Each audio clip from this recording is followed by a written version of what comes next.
The name of inner life is everlasting Tao. If only he is pure, though he may be small, the servant of Tao dares to stand against the world.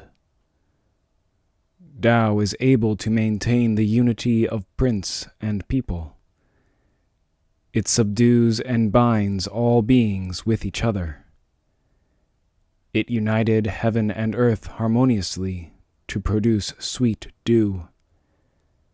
It gathers the people in the bonds of time and individuality. The name produces, divides, and brings to life. Things produced ever return into the name.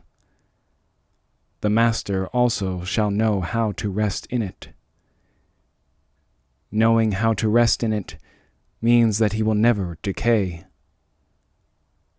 On the earth everywhere Tao exists, as the waters are collected in the valleys and return into the rivers and the seas.